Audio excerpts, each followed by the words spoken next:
Imagine entering a cave thousands of years ago and finding something enormous sleeping in the darkness. A cave bear. These animals were not simply oversized versions of modern bears.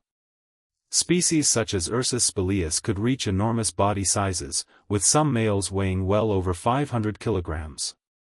They lived across much of Ice Age Europe and often used caves for shelter, especially during hibernation. So how did ancient humans survive when they encountered one? The surprising answer is that they probably avoided direct fights whenever possible. A cave bear was stronger, heavier, and armed with powerful claws and teeth.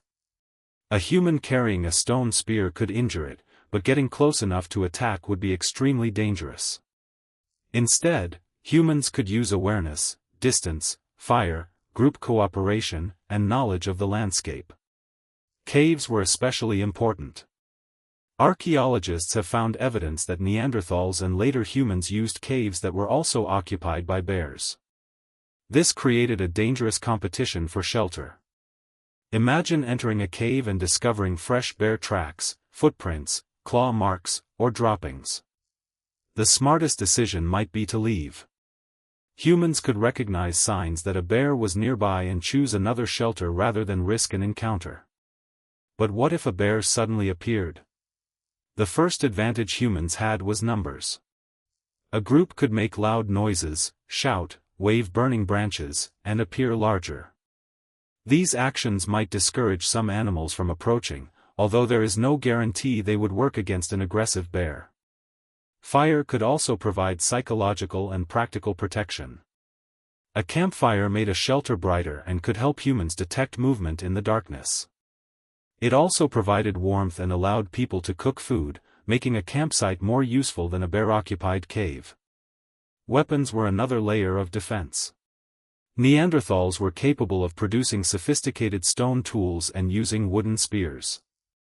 Archaeological discoveries, including wooden spears from sites such as Schöningen in Germany, show that humans were capable of hunting large animals using carefully made weapons. But evidence does not mean every bear encounter became a hunt. That distinction matters. Some cave bear bones from archaeological sites show butchery or human interaction, while other evidence suggests humans and bears simply competed for caves and resources. Scientists therefore cannot reconstruct every encounter with certainty. There was another advantage: knowledge. Ancient humans lived in landscapes for generations. They could recognize animal tracks, seasonal behavior, safe routes, water sources, and dangerous locations. They could learn which caves were occupied and which were safe.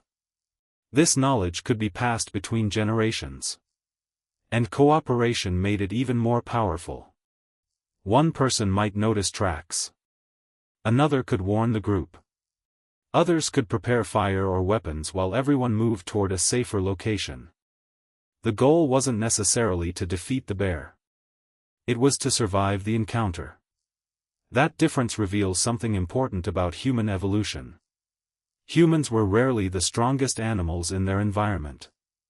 Our advantage came from combining intelligence, communication, tools, memory, and cooperation.